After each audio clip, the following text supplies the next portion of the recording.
this might be a tough decision right now. My team did absolutely NFL games that were like, whoa. I actually don't had understand. a lot of mixed feelings. Welcome, Disgruntled. We have another guest here on the League of the Lanes. Oh yeah. Wait, I think. What? What's wrong? Do I What's wrong, have little the baby? quiet one, or do you have? Oh yeah, this is it. I got the quiet one The quiet one. because I talk louder than you, and you talk. Oh yeah. No, yours is up. This one. Okay. This I see one's what you mine? mean. I'll put mine at 8 and yours at 7. Okay. There we go. Yeah, that works. Woo! You know that definitely blew that out of proportion. So, you want to dive into this? This is Yeah, going let's to be, dive. Let's dive into the glass table. But this is going to be a shorter episode because we're only talking about 2 games, and we will not be talking about the Super Bowl. We will be talking about the Super Bowl next week. But you want to dive into some news before we go into the games? Yeah. Some big news. Big news. Like- Big news. Someone big retired. Like I can't after what, so many years, A like lot of years. 15 plus years, A in the lot of league. Super Bowl appearances. A lot of playoff appearances too.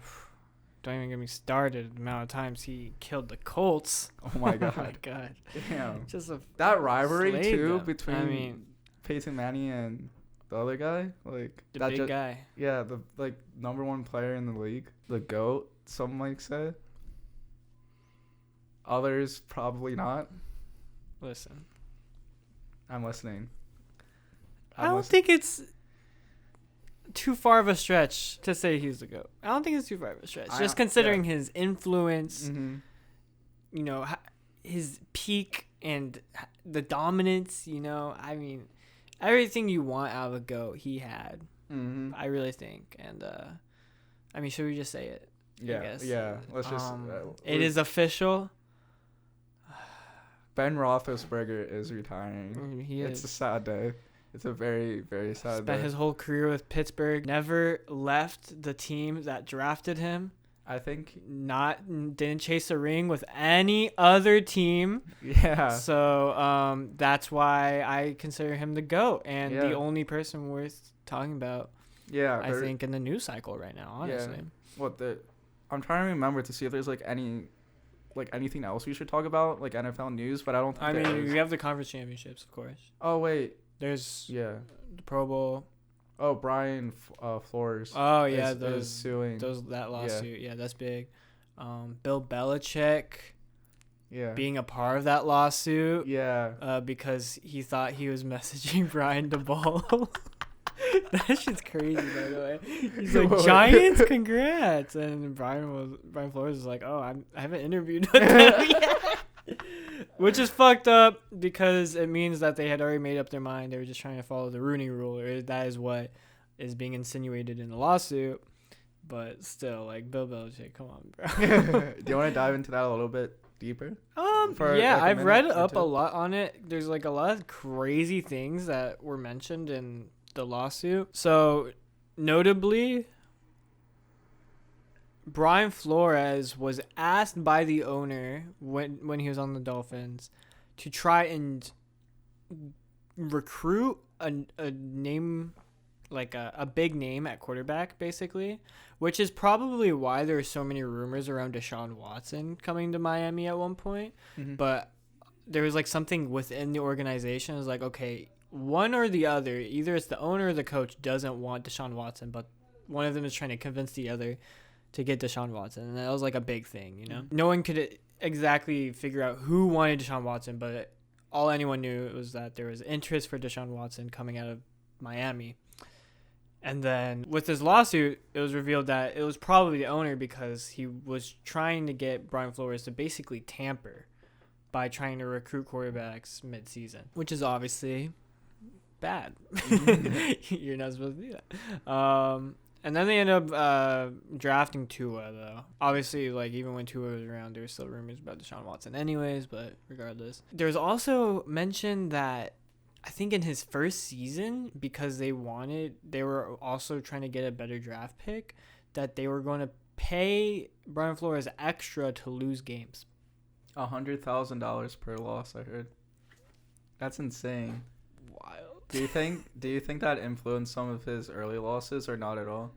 Because they did. Probably influenced a lot of his. Yeah, probably influenced some of his first season. Maybe even into his second. I don't know. Just because, like, I mean, to establish a culture that is intentionally trying to lose, that's not something you can just shake off the next year, I feel like. So, but in his third year, you know, they were down like what 1-7 or something like that. Yeah. I think that is where things started to get a little fishy. Not to say, I don't think the owner would have wanted him to start losing at that point. You know, they felt like, okay, there's a chance that Tua could be the franchise quarterback if we just give him a chance.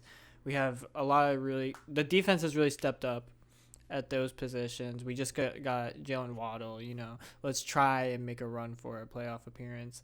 And they started off really bad, and then they ended pretty well, but it just wasn't enough. It was too little too late. And so a lot of people would just figured, oh, that's the reason why he got fired, despite having a winning record throughout his tenure. But it was still like very like iffy. Like a lot of people felt like he shouldn't have gone fired, and it just wouldn't do Tua any good that another coach is out while he's trying to, you know, progress as a quarterback. That is what happened. That was a situation in Miami that was brought up in the lawsuit. But then there are also other instances of him talking about how he felt like in certain interviews that he was only being invited in because of the Rooney Rule. Basically, like, he wanted to believe otherwise, that they're actually giving him a chance. But with this recent situation with Brian Daboll and the Giants, and finding out that they had basically made up their mind on Brian Daboll before they even interviewed him, that made him feel like, okay, I'm just here for the Rooney Rule. They don't actually want me to be here. There was a previous allegation from a coach in a different season, I think it was like last season maybe, who said, he didn't name the team, but he said that an owner told him that he wasn't the right type of diverse or something like that. The fuck? Which basically insinuated, one, that he was only in there for the Rooney Rule, but two, despite the Rooney Rule, he still wasn't the right diverse that they were looking for, which, I don't know, it's very confusing. Like, I don't even know why you'd say that comment. What does that even mean? But it was, I think, an Asian American coach. So, yeah, there's that. That wasn't mentioned in the Brian Flores cases, but, I mean, other coaches have mentioned this sort of still being an issue that arises. I mean, it's like a all-time low of minority and black coaches in the NFL in the past 20 years right now. The only black coach being Tomlin, who has had a long tenure. What about the Colts coach? Colts coach? Way back when. I forget his name. He's like an animal. He's like famous. Oh, you're not talking about current. Yeah, like way back. Well, I mean, we're just talking about like right now. Oh, I thought you said like the last 20 years, so I was. Oh no, I'm saying like at this current point, like this year, compared to the last 20 years, is like the lowest it's been. Okay. Yeah. So are you talking about Schwartz? Not Schwartz. The won the Super Bowl with Peyton Manning. The one analyst. He's an analyst now. Oh, Dungy. Yeah, Dungy. Yeah. Okay. Yeah. I thought you were talking about more recent. Okay. No. Yeah. Okay. Way back.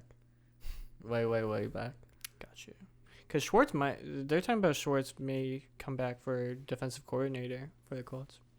I don't know who that is. He was a Lions. Yeah. He was the Lions coach that got fired despite having a winning record, and a lot of people were like, "That's bullshit." Back to the Brian Flores thing. How are they going to prove any of this? Like, unless if there's like emails or text messages. Well, right. There's not a lot of way to prove any of it, but at the same time, the NFL, their social responsibility is to look into it and investigate these claims regardless, because, I mean, it's a serious lawsuit, so in turn, they're supposed to do an internal investigation and basically, like what you said, you know, they can look into like those emails and stuff like that. Probably, I would guess you're not going to find much because it's just very easy not to be explicit about your biases in this sort of setting. I feel like if the owners are in fact being biased and only picking like, you know, white coaches, which could just mean like these are coaches that from long coaching trees. I mean, there's the situation of like Bill Belichick's coaching tree, they're always getting hired by other coaches because they look at Belichick favorably, and Belichick's coaching tree just happens to be mainly white. You know what I mean? So, like, a lot of people feel as though it's not exactly the owner's fault, but just, like, it's hard to fix the current, like, coaching trees and, like, the history of the NFL. Like, those are still going to have, like, they're still going to play a dynamic just in the legacy that, like, Belichick is going to leave and stuff like that. So, I don't know. It's, like, people have a lot of different, like, looks at it. I don't even know if, like, that is necessarily true. I'm not saying, like, I agree with that way of looking at it or not, but people always have defenses for their biases no matter what. So I feel like you're not going to find too much on the owners regardless of the NFL. And they have billions of dollars, too. I feel like it's going to be almost impossible to win because of how much money they can put into lawyers and stuff to combat it. I mean, I think what the lawsuit is really about is not just, like, get the money and, like, prove, like, oh, these guys are doing bad things, but to mainly look into it and just, like, look at, like, the statistics and the process and say, okay, something needs to be changed. Mm-hmm. The lawsuit is mainly just a formal, like, a kind of aggressive way, but also a formal way of just saying, like, okay, we need to look at these rules again, because it's not like he can just, like, bring it up kind of casually to the NFL, like, hey, can we really look at this? And they're like, no, it's been fine, you know? Like, he kind of has to, like, put his fist down and say, okay, I will sue you if you don't look into it. But the NFL, usually when shit comes up like this, the NFL does an internal investigation, make sure, like, you know, its reputability is intact, you know, make sure that this shit doesn't come up again. But instead, they said that these claims were, like, unfounded and, like, there were no merit to them. Mm-hmm. Instead of saying they would do a formal internal investigation, they just straight up said, like, we're not even going to look into this. Mm-hmm. Which is what a lot of people are saying, like, is probably even worse than, like, whatever Flores is insinuating going on with the ownership. What's even worse is the NFL's reaction to it, just being like, we're not even going to look into it. Mm-hmm. That's what a lot of people are finding a lot of distrust in, I guess, of the organization. So, wait, what teams are he suing again? I think it's the Broncos. Broncos were one of the teams that I think before he went to the Dolphins, that was like, but that was under previous ownership. Broncos are now looking for new owners. So it's kind of hard to, like, sue the Broncos when they're not really with the same ownership anymore. Yeah. But yeah, the Giants, the Dolphins, and the NFL as a whole. Yeah. So Brian Flores in his career with the Dolphins, his first season he went 5-11, then 10-6, and then 9-8. So I don't think he should have been fired at all because he made extreme progress in the right direction, that he can beat, like, good teams and actually win in this league. Yeah. I mean, like, this. I don't know. I feel like there's a lot more that goes into shit like that. Obviously, I'm not going to defend the owner at all. Obviously, I believe what Brian Flores is saying is true about the owner trying to get him to tamper, the owner trying to get him to lose and all that stuff. So he's, you know, clearly there's, like, a bad relationship with Flores in this situation with the owner, and that's why he got fired, and that's why it was unjust. But I feel like with other situations, when we look at, like, win percentages, though, that's not the only thing we should be looking at when we look at why coaches get fired, because Zimmer just got fired after 8 years of having mainly winning records, you know what I mean? And a lot of not Super Bowl appearances, playoff appearances, to a point where I think he's made 2 conference championships. Mm-hmm. Never made it to the Super Bowl in that time, but still, you know, there's a lot of, like, cases to be made. If you're, like, really looking to that, you could say, like, oh, he shouldn't have been fired. But a lot of people are saying, like, it's just, like, he hasn't, like, elevated the team to where they need to go by the point that the owner wanted them to get to. Same with the GM. Yeah. And so, like, that's why they get fired. It's, like, there's more that goes into it. Like, it's the relationship. It's the consistency. It's, like, a lot of things. And so I think Flores, it wasn't just, like, a out of the blue firing. I feel like starting off 1-7 was, like, the nail in the coffin, and it's like, no matter how you improve from this point, even if you make the playoffs, it's going to be very hard to, like, try and get the owner's trust back, especially since he they didn't have a good relationship in the first place with, like talking about like, oh, quarterbacks and basically tanking in that first season. Like clearly they got off on the wrong foot. So to go 1-7 after all of that is like, okay, this is probably not going to work out anymore, I would say. What about, do you want to talk about the Daniels hiring when, what's his first name from the Patriots? Yeah. Josh McDaniels to the Raiders. What do you think about after that a move? terrible tenure with the Broncos and, basically leaving the Colts at the altar? I don't really know. I feel like Raiders made the wrong move. It's just very weird because like everyone thought that like Josh McDaniels left the Colts at the altar because he wanted to inherit the Patriots after Bill Belichick left. And then all of a sudden he goes to the Raiders, and it's like, why wouldn't you go to the Colts when you had like prime Andrew Luck and all of that other stuff going on? Like he was walking into a good situation. Maybe he didn't know Chris Ballard as a GM too well, but like I feel like if he had known Chris Ballard, then he knew that like this is the type of guys that is going to get me more talent down the line. I just feel like it's a very weird situation. Like why choose the Raiders now when you could have had a pretty good situation with the Colts earlier? Unless he knew something we didn't about like Andrew Luck's, I don't know, his ability to want to stay in the NFL. Maybe he saw something everyone else didn't, like, oh, this guy is not going to be in the NFL too much longer. He just doesn't have it in him anymore. I don't know. It's very weird. I'm not going to say it's not going to work out, but I can't imagine it's much of a, I can't say it's like a match made in heaven sort of like coaching arrangement. It just feels like very like weird. Like many teams have tried to make it work, and for whatever reasons, one side or the other just never did. So I don't know why the Raiders were so like, because like the Raiders like really jumped the gun with it. I feel like they didn't really have like a lot of interviews, and it was like in the media for the while that like the Raiders were really excited to take Josh McDaniels, and I was just like, why are the Raiders like this excited for this? This doesn't really make sense, right? Yeah. To me. You have a lot of hatred towards McDaniels too, don't you? I mean, I think it was just dumb what he did to the Colts. Obviously, I don't really regret it because I think Frank Reich ended up working out, and he brought in Josh McDaniels' coaching staff remained with the Colts as well. Like Matt Eberflus, I think he was good for the time he was there. Now he's with the Bears, which is, man, it's crazy that like to think 2 seasons ago we had Sirianni and Eberflus that would in the next 2 years end up getting other coaching positions. Like Frank Reich is having to do this whole coaching carousel and developing his own coaching tree, which is like crazy to think about. Yeah, it is cool. And what do you think about the Bears' new hire and the Broncos' new hire? And Broncos' new hire being Nathaniel Hackett, and Bears' new hire another Matt Flores. Matt's back.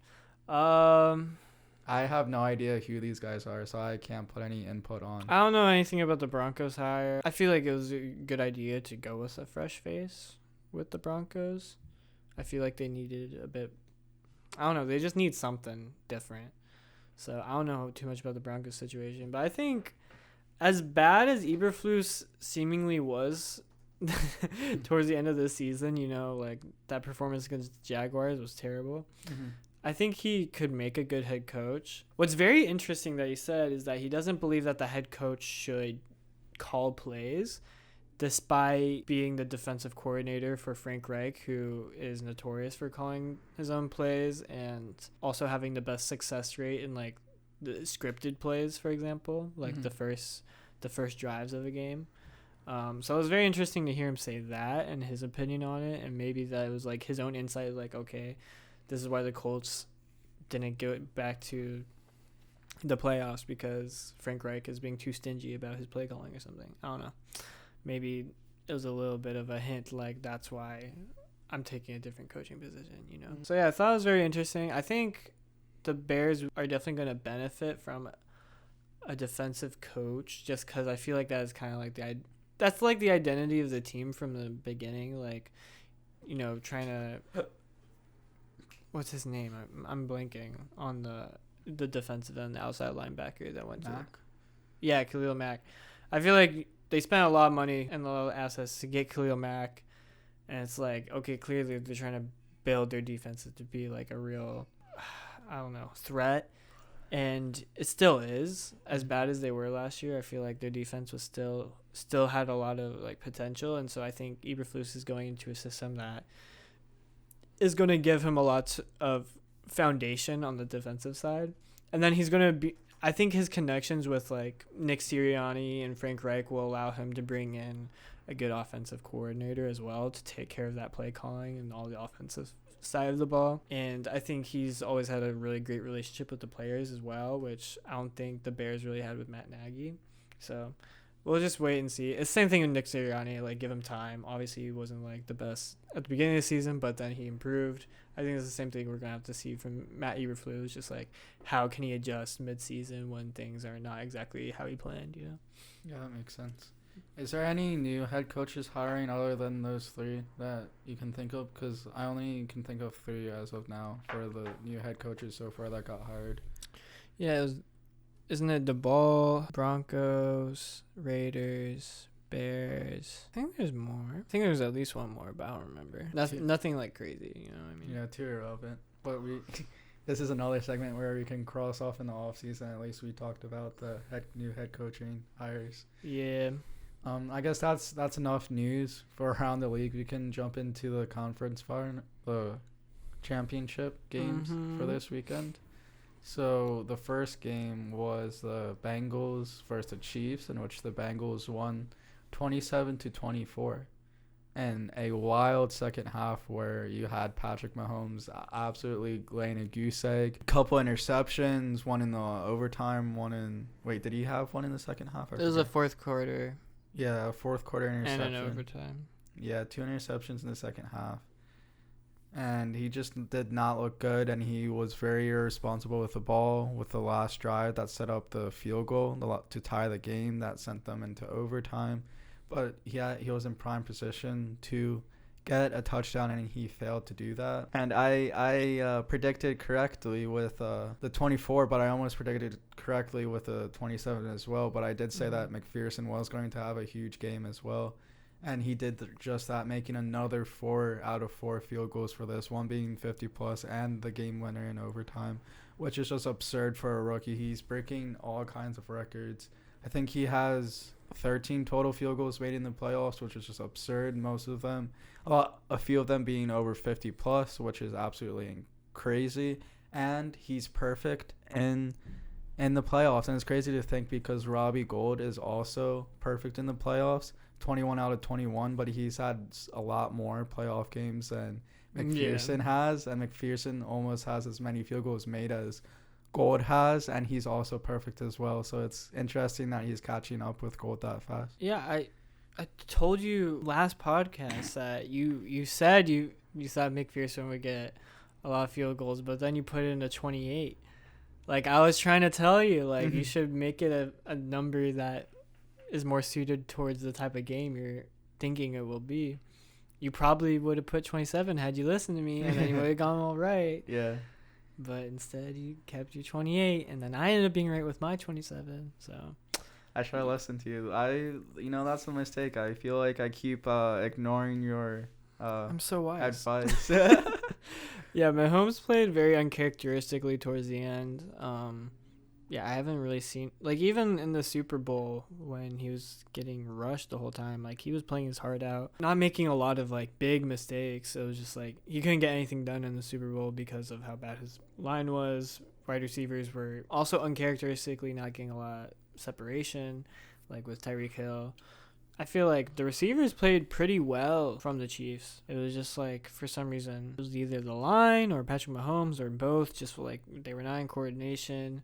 Mahomes wasn't taking shots that he would usually take, and ones that he has shown that he can take, even no matter how small the window is. So yeah, it was just very weird. I guess he just wasn't playing confidently towards the end, which is crazy because, he had started off the game with the lead, so I don't understand why he would lose confidence at that point. Yeah, he started off the game with a 21-3 lead. Maybe he took like a backseat a little bit and chill, but like step back a little bit. But even then, like we've seen like this season in the past, like Mahomes teams, they always run up the score too. Not always, but they're known for running up the score, like the Steelers game in the playoffs. A lot of games within the regular season, they're known for keeping the score up and running the score up, even though that they most likely won the game. They did that against the Eagles. And just to go briefly over our predictions, I guess the Bengals, you guess the Chiefs, you guess 31-27, I guess 28-24. We both had Patrick Mahomes getting the most amount of passing yards. I had T. Higgins correct with the most receiving yards. You had Jamar Chase. We both had Joe Mixon with the most rushing yards out of everyone. And we both got the first person to score a touchdown we got that one wrong. Tyreek Hill got the first touchdown. You guessed Joe Burrow rush, and I guessed Joe Mixon was going to rush it in. Yeah, that doesn't matter anymore. Yeah, I think Joe Mixon played a really great game. Basically was the person who single-handedly set Bengals up for the game-winning field goal. And Joe, he played a great game. Joe Burrow also played a great game as well. And why don't you like Joe Burrow? I never said that. I love how all the memes about Joe Burrow on TikTok and just everywhere, there's so many Joe Burrow memes, like he's the dad now and he's like the dad of Patrick Mahomes and stuff, and he's just God. Him smoking a cigar. The Joe Burrow hype is funny. I haven't really fallen into the Joe Burrow hype. I like him and all of that. I think he's good, but I'm not ready to say he's a top 3 quarterback in the league. Kind of the same thing with Josh Allen. I wasn't ready to just give it to him. And Herbert. I feel as soon as all these quarterbacks just come in the league and have a great season or a great playoff run, everyone's just ready top 3 quarterback, you know what I mean? I agree with you. I think it's too... We're getting a great wave of really young quarterbacks who are showing that, they can handle the pressure very young. And that's great, but, you're going to have to earn your stripes, I feel like. You're going to have to really prove it. And sometimes that's just winning the Super Bowl, which Joe Burrow will have a chance to do. And when he does that, everyone else will have to shut up. But until he, has multiple years, down the line in his career where he's proven the consistency, or at least a Super Bowl. I feel like a Super Bowl is good enough to just prove it. Until one of those two things happen, I feel like the hype needs to die down just a little bit. Let's just see where it takes him. Let's not expect too much from the guy. He's still young. I agree. I mean, so far he's been playing great, just as good as any quarterback in the league right now. I never reset the camera. Do it. Done. But yeah, it's funny. I agree with you. I'm not ready to put any of those guys in the top 5 quarterbacks of all time, or even all time, or in this league. I don't think anyone's saying that. I meant I guess in this league, but currently. But if you look up Joe Burrow, it's funny because the Wikipedia's on the sidebar, it says Joseph Lee Burrow, nicknamed Joey Franchise. I don't know why, but it's just funny. He has a lot of nicknames. Yeah, I'm just fully embracing the Joe Burrow memes and the lore, I guess, around Joe Burrow, if you want to call it lore. But he was 60.5 completion percentage, 250 yards, 2 touchdowns, an interception. That's bad. And 86.5 rating. So honestly, he didn't have that great of a game. 60.5 is not good. Yeah, I mean It's not terrible, but it's not good either. I feel 65 is where you're okay, yeah. And do you have anything else to say about this game, or do you want to move forward? No, nothing more to say on this one. So we got the Rams 49ers. A disappointing loss with the 49ers because I was rooting for the 49ers and almost had it if they had a better quarterback. But I guess 49ers, you guess the Rams. I guess 20-30 score, you guessed the 24-20 score. We both had Matthew Stafford as the most passing yards. We both had Cooper Kupp as the most receiving yards. I had Deebo Samuel. You had Eli Mitchell as the most rushing yards, but Cam Akers had the most rushing yards. I had Kyle Juszczyk. I keep I have it perfectly pronounced in my head, but for some reason I can't translate that to my mouth. But the fullback for the 49ers, and he had George Kittle as having the first touchdown, but it was Cooper Kupp. He had the first touchdown. And Deebo Samuel had a really good game. He had a really long pass or receiving touchdown, and he had a couple good big time catches, but it was just a disappointing loss because it was in 49ers hands because towards the end, I think it was halfway through the fourth quarter, you had that drop interception by that one cornerback or safety, D-back or whatever it was that wouldn't seal the deal, but it would definitely push the momentum towards 49ers' way. And I wouldn't say that lost the game, but it basically lost the game for them. And, yeah, it was just a sad loss for the 49ers. And it looks like Jimmy Garoppolo will not be a 49er this year. And a bunch of trade rumors are surrounding him that he may go to different teams like the Buccaneers maybe, Broncos maybe, or any other team that are shopping for a quarterback. But it's just a shame. Yeah, it's crazy. Like, it hasn't even been, or it hadn't even been a week after that loss, and they're already looking for potential suitors for Jimmy Garoppolo. So clearly it was on their minds regardless of the outcome of the game. Like, you don't lose that game and then like within a week you're like ready to trade away your quarterback. Like, unless it was like already a preconceived idea or something you're planning on at least. Rams played, I think they played great, honestly, considering 49ers have historically given them a pretty rough time, I would say. And their defense is really good. Matthew Stafford had 68.9 completion percentage, 337 yards, 2 touchdowns, an interception, and 96.3 rating. Yeah. Matthew Stafford is the truth. Rams will win the Super Bowl. I won't hear otherwise. I agree. Yeah. And I said this in the reaction videos. You guys should watch that. But I said after that interception, it was early in the game, I said, oh my God, is the Matthew Stafford interception curse coming back? Because he ended the season, the last 4 games of the season, he had a total of 2, 4, 7, 8 total interceptions to end the regular season. But in the playoffs, he hadn't thrown an interception up until that point. So I was a little worried if that was going to be a common theme, but he was able to outcome it and get the win. Yeah, it was a good divisional game overall. These two teams always bring their all and make it entertaining. So sucks for all the 49ers players I love, though. I've always wanted to see George Kittle get that Lombardi trophy. I want to see Debo get a Lombardi too. Nah, George Kittle deserves it more. I agree, but Samuel carried the team on his back this year. Listen, I'm not saying that's not I'm just true. saying this season, but This season, Debo Samuel, I would probably say maybe even played just as good as any offensive player in the league. Talking Jonathan Taylor, Cooper Kupp included.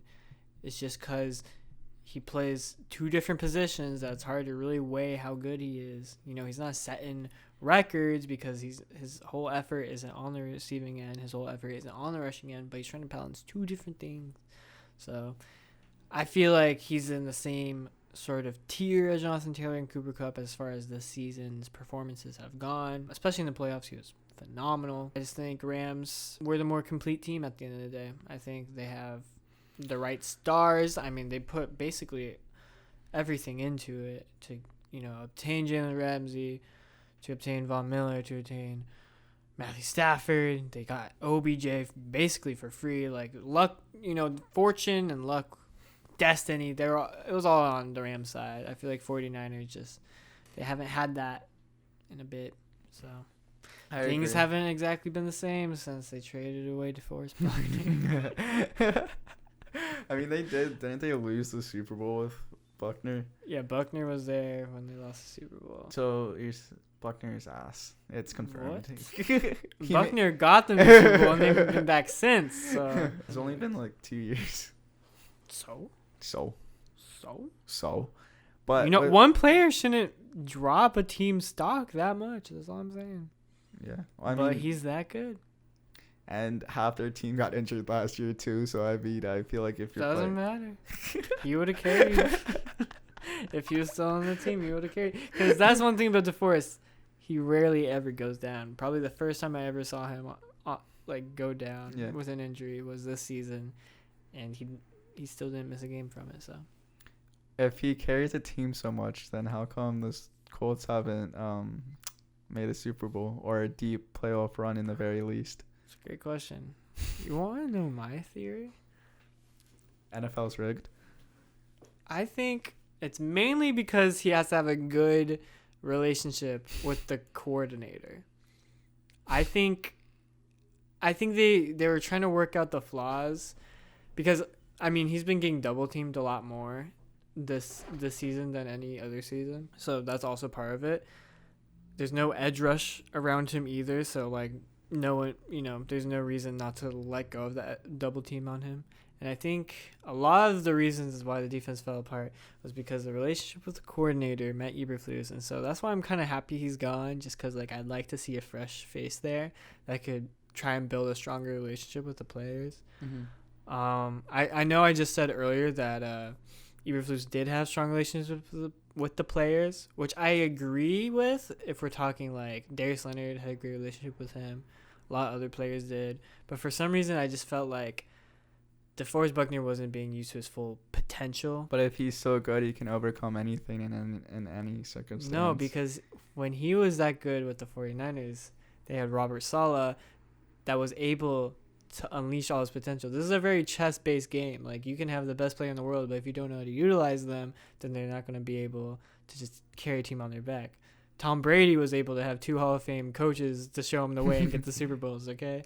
It's not all just Tom Brady, no matter what anyone says. So it was with the Patriots dynasty. It was 75% Brady, 25% Bill. You're stupid. I'm not stupid. But if Bill Belichick is so good, how come Tom Brady won a Super Bowl in the last 2 years after departing and he hasn't? Because he went to another Hall of Fame coach. That's what I'm saying.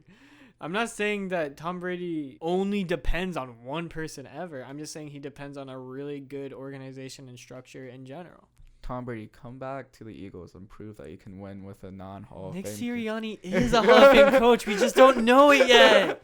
That's what I'm telling you.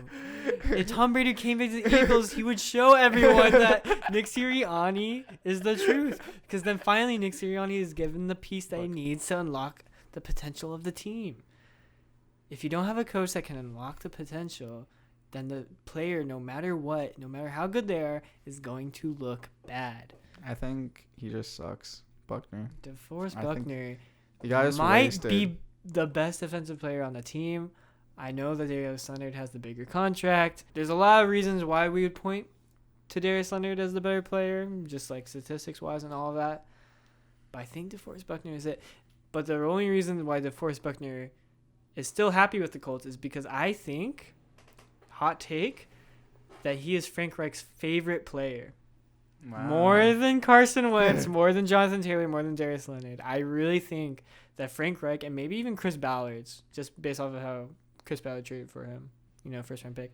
I think he's like a son in their eyes. And so DeForest Buckner, knowing that Matt Eberflus is on his way out with all the coaching interviews that he's been getting, is like, okay, I can stick around and wait for another defensive coordinator.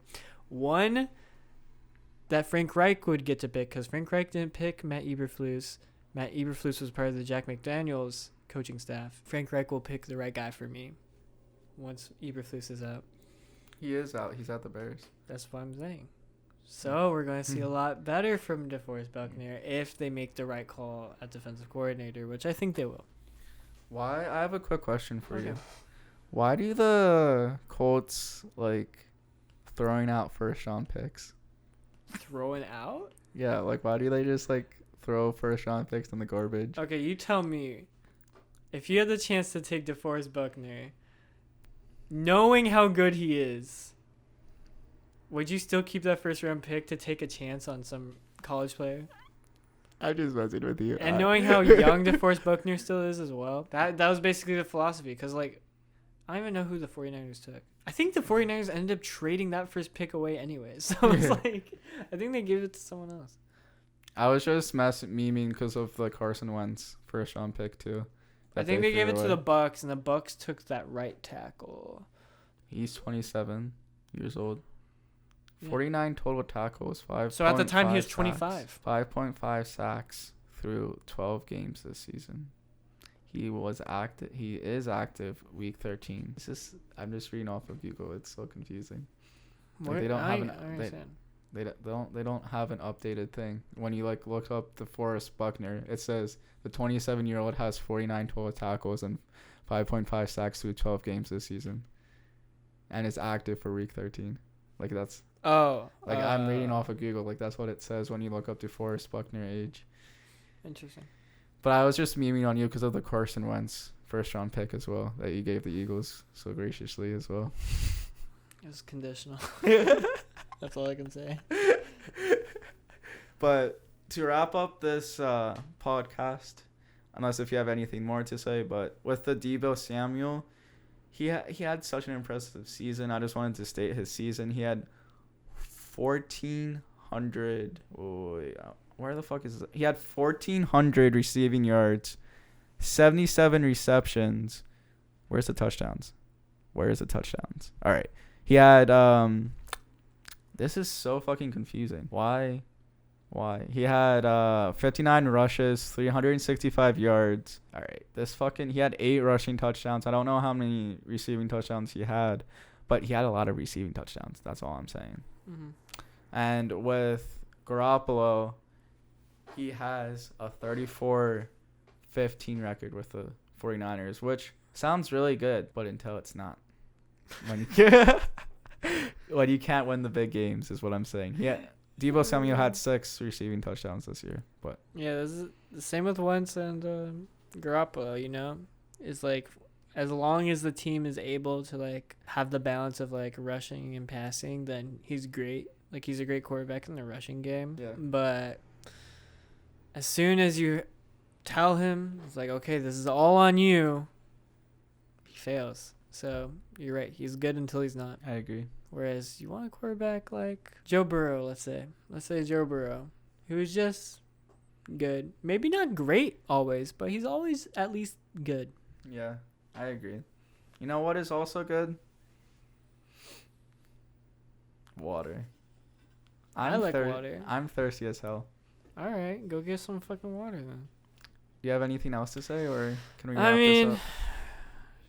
we can talk about awards after they're announced. And I mean, Pro Bowl, there's not a lot to talk about there. Just a lot of replacement guys. So I think on the something I want to highlight is like on the AFC side, you have Justin Herbert, Mahomes, and Lamar Jackson. On the NFC side, you have Tom Brady, Kyler Murray, and then Kirk Cousins. That's too funny to me. Yeah, Cousins is replacing Rodgers, who is apparently injured. Mm-hmm. Yeah, right. Oh wait, I forgot that He you just made this doesn't chart. want to wear a Green Bay affiliated thing anymore. He said, I'm done with that. Yeah, I forgot that you made a graphic. Do you want to go over the graphic? I guess you were kind of. Nah. I was kind of like, if we didn't have anything else to talk about, we were gonna talk about like who do we think the AFC and NFC are going to choose for these games that they're doing. You know, like fastest man could be interesting. Obviously, Tyreek Hill is gonna probably do that. I would like to see Jonathan Taylor as well from the AFC side. Yeah. Wait. NFC side, I have no idea who they're gonna choose. You want to do like a quick run through? We still have like some time. Nah. Okay. I'm too lazy. I feel like it's not that interesting, anyways. I mean, you made the graphic. You probably spent like hours on it. I really did not. You really overestimate how like much effort this shit takes. Well, we gotta do it for the fans. I just get very bored. Yeah. Okay, you can just show the graphic and then they'll know. No. Precision passing. Who do we think is going to be chosen for that? I say Herbert and Mahomes, because no way Lamar Jackson is going to have a better arm than those guys. And then their non-quarterback, I'm not too sure, but I think Stephon Diggs. I'm gonna say Samuel. Come on. Wait, what? No, we're talking about AFC side first. AFC side? Yeah, Oh, because we haven't talked about NFC yet. I like NFC side better. Okay, well, NFC side is going to be... Well, Tom Brady's retired now, so is he even going to the Pro Bowl? I have no idea. I'm so sorry. And then maybe Kirk Cousins or Kyler Murray. I feel like either of them. I don't know. I'm so sorry I'm making this so difficult. NFC is probably going to lose this just based off of their quarterback choices. But the other guy, maybe George Kittle. I want to say Who knows? Who knows? George Kittle, precision passing. I'm going to say Samuel. And then the two quarterbacks on the AFC side, I'm going to say Herbert and Mahomes. And then I'm going to say Allen. And then on the NFC side, I'm going to say Brady and Cousins if Brady plays. I think he is. I haven't seen anything else saying he's not. So. And Samuel as a non-QB. Okay. QBs versus other conferences. What does that mean? Like Other conference. You didn't even finish the sentence. Other conferences defensive backs. Yeah. That's just the game. Like Yeah. thread the needle is like. There's like these. It's like. Oh yeah. You know, Hole in the Wall. That game that used to be on like Nickelodeon or Cartoon Network where they try to fit in the holes. It's basically the quarterback is trying to throw the balls into those holes, but those defensive backs are there to try and block it or intercept it to take away points. So basically, whoever's doing precision passing, let's say Herbert Mahomes, they'll be playing against the other conference's defensive backs. So let's say, Diggs and Darius Slay. Wouldn't that be a treat? That would be funny. Yes. I would like to see that. Me too. I would pay to watch that. I know Stephon Gilmore did 1 year. Winfield might be interesting. I mean, like, I guess my question was, how many do we have to pick? Like, how many are playing this match? I don't know. I mean, they always do it differently, but I'm going to guess 2. Oh, okay. And then I feel like on the AFC side, we'll get Xavier Jackson. Maybe Xavier Howard. Yeah. And then Tyrann Mathieu. I want to say Slay and Lattimore for NFC side, and then... No way. I feel like Trevon Diggs just like... Yeah. He's going to get picked. Yeah, for sure. Diggs. I want to say Diggs It's and a popularity Lattimore. contest. Yeah. I'm going to say Murray and Brady again, and then Mahomes and Herbert. Oh, yeah, on the AFC side. And then I want to say... I want to say Howard for it. J.C. Jackson, maybe. I don't know. I feel like none of those guys other than Tyrann is like a really big name. Like, they're all good, but Mathieu seems just like the biggest name. Kenny Moore would be fun just because he's short. Oh, and a side note, the Eagles, since the Rams and the Bengals are in the Super Bowl now, or I guess since the Rams made it to the Super Bowl, Jake Elliott replaced Matt Gay, and Josh Sweat replaced someone. I mean, yeah, a lot of people got replaced. Yeah, but I'm just saying that 2 more Eagles, 5 Pro Bowl selections by the Eagles now, totaling in it. Yeah, Deontay Johnson replaced Jamar Chase. Mm-hmm. So I feel like best catch, we're gonna see who are the better pass catchers, like the circus catches, because I mean Tyreek Hill isn't like a circus catch sort of guy, you know. I think it's Allen and I think Diggs. Keenan Allen as well. I feel like he has the better hands. Deontay Johnson, no. No, I was just It's Stephon and Keenan for sure. Yes. But you could also throw in maybe they'll throw in a tight end. Maybe they'll, I don't know. Yeah. Because I would love to see George Kittle, Kyle Pitts, Travis Kelce try to do that.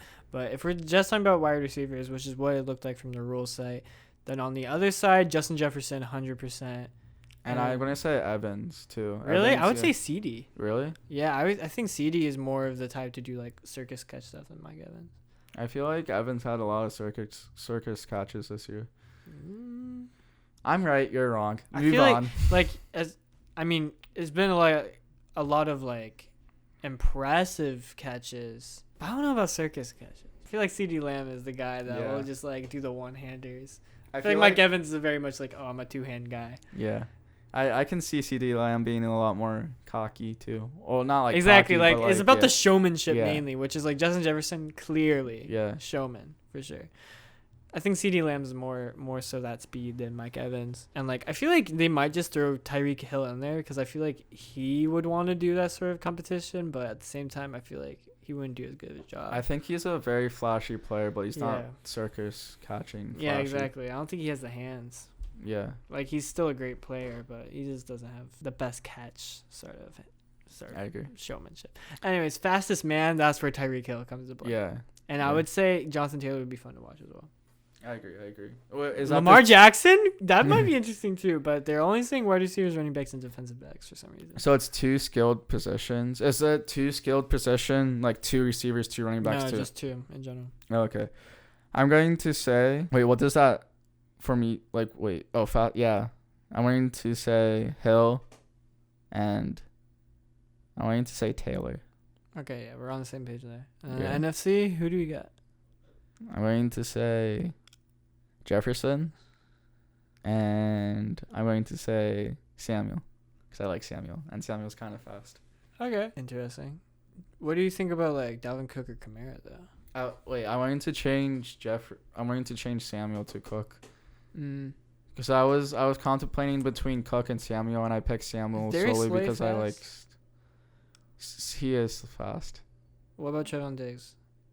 He's a fucking slow. He's a fucking potato. Get him off the field. I Darius can Slay run him would down. be fun to watch then. I would pick Slay. Or okay, it's going to be Slay and Cook. I'm going to say. Okay. Who do you have? You're wrong. I feel like you have to have Jefferson for Yeah. some reason. I don't know. Jefferson hard. is really That's fast. hard. On the NFC side, it's not as clear. I feel like AFC, it's going to be clear. Tyreek Hill is like, I'm pretty sure they made this just for Tyreek Hill. You know what I mean? And like, if DK Metcalf got voted in, then he would definitely be the choice from the NFC side. But on the AFC side, it's like Hill and I guess Taylor, just because he's a big name right now. Every member of each team, epic Pro Bowl dodgeball. Yeah, So who you got, AFC or NFC? I got NFC because fuck AFC. Nah, I mean, I think NFC. Who would have the most grit? You know, I feel like those quarterbacks would not care about dodgeball. NFC. NFC. Yeah, dude. NFC is the fucking grime. It's fucking the Philadelphia of the fucking NFL. No, it's like a grimy. But I fucking, feel like those quarterbacks wouldn't care. I feel like there's more grit on the AFC side as a whole. Like NFC has George Kittle. He's gonna play his heart out. Darius Slay, I believe he could play his heart out. Yeah. I feel Devo, like maybe. Yeah. Connor, maybe. Winfield, maybe. But overall, on the AFC side, I just know that lineup, they're gonna play. They're gonna come to play. I feel like Travis Kelce versus George Kittle and dodgeball. Oh, what a matchup! I feel like Mahomes is really going to get into the dodgeball. I feel like he's a big dodgeball kind of guy. Yeah. I don't know why. I feel like Justin Herbert, probably out of all these guys, is just gonna like try to play so lame. Yeah. Just like very conservative. Fuck Herbert. Fuck the Herb. Herbert is just like a weird personality. Lamar Jackson, he's just gonna be running around everywhere. Yeah. He's gonna try to catch everything. He's never gonna try to throw. he's just fucking running in circles like a fucking dog, just like. He's just gonna try and tempt them to throw at him, and then he's just gonna dodge it or catch it. Yeah, But he's never actually gonna throw. I agree. He's gonna let Mahomes do that. He's just going to keep tossing it to Mahomes. Yeah, exactly. Najee Harris is gonna be fun too. I feel like Najee Harris would do pretty well. He'll just hurdle over all the balls. Yeah. All right, that's it. That's it. Yeah. Let's wrap this up then. Final thoughts. No. You just broke it. That's $500 worth of equipment that you just broke. How do you feel? You have to Venmo me it. $500. That was my mic. All right. Bye.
Go!